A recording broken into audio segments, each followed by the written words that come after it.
Hi అండి, అందరికీ నమస్కారం. నేను మీ Revathi. Welcome to RK Kitchen and Blogs. ఈరోజు మనం సింపుల్గా టేస్టీగా మటన్ వేపుడు ఎలా చేసుకోవాలో చూద్దామా? ఒక్కసారి ఇలా చేసుకొని చూడండి. మటన్ తినని వాళ్ళు కూడా ఎంతో ఇష్టంగా తింటారండి. చిన్నపిల్లలైనా పెద్దవాళ్ళైనా మటన్ వేపుడు ఎంతో ఇష్టంగా తింటారండి. నీసు వాసన కూడా లేదండి ఇందులో. ఇప్పుడు కుక్కర్ తీసుకుని అందులోకి మటన్ వేసుకుని 1 స్పూన్ అల్లం వెల్లుల్లి పేస్ట్ వేసుకోవాలి. చిటికెడు పసుపు, కొద్దిగా కారం, కొంచెం ఉప్పు వేసుకుని నీళ్లు పోసుకుని బాగా కలుపుకోవాలి. ఇప్పుడు కుక్కర్ మూత పెట్టుకుని స్టవ్ ఆన్ చేసి స్టవ్ మీద కుక్కర్ పెట్టి 3 విజిల్స్ వేయించుకోవాలి. 3 విజిల్స్ వేయించుకుని స్టవ్ ఆఫ్ చేసుకుని కుక్కర్లో ఉన్న గ్యాస్ మొత్తం పోయేంత వరకు అలాగే ఉంచుకోవాలండి. కుక్కర్ మూత తీసి ముక్కల్ని బాగా కలుపుకోవాలి. ముక్కలు మొత్తం సాఫ్ట్గా ఉడికిపోయాయండి. ఇప్పుడు స్టవ్ ఆన్ చేసుకుని కడాయి పెట్టుకోవాలి. కడాయిలోకి ఆయిల్ వేసుకోవాలి.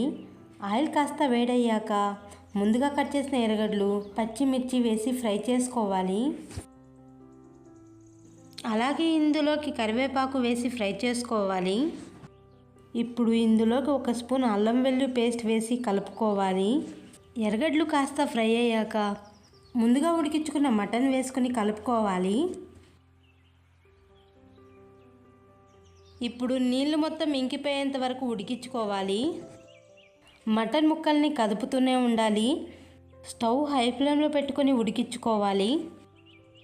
ఇప్పుడు నీళ్ళు మొత్తం ఇంకిపోయాక ఇప్పుడు ఇందులోకి తగినంత కారం, రుచికి సరిపడ ఉప్పు, ధనియాల పౌడర్, అలాగే ఇందులోకి జీలకర్ర పౌడర్, మటన్ మసాలా వేసుకుని కలుపుకోవాలి.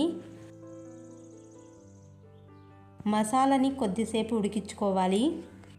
అలాగే ఇందులోకి దంచుకున్న తెల్లగడ్డలు వేసుకొని కలుపుకోవాలి.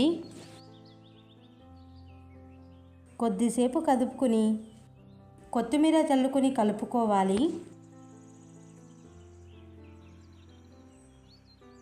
ఇప్పుడు మటన్ ముక్క ఎంత సాఫ్ట్గా అయిపోయిందండి. మటన్ వేపుడులో నీసు వాసన కూడా లేదండి ఇందులో. ఇప్పుడు స్టవ్ ఆఫ్ చేసుకుని ఒక బౌల్లో సర్వ్ చేసుకుని తింటే సూపర్గా ఉందండి మటన్ వేపుడు. అలాగే ఈ వీడియో నచ్చితే లైక్ చేసి మన ఛానల్ను సబ్స్క్రైబ్ చేసుకోండి friends. Thanks for the watching.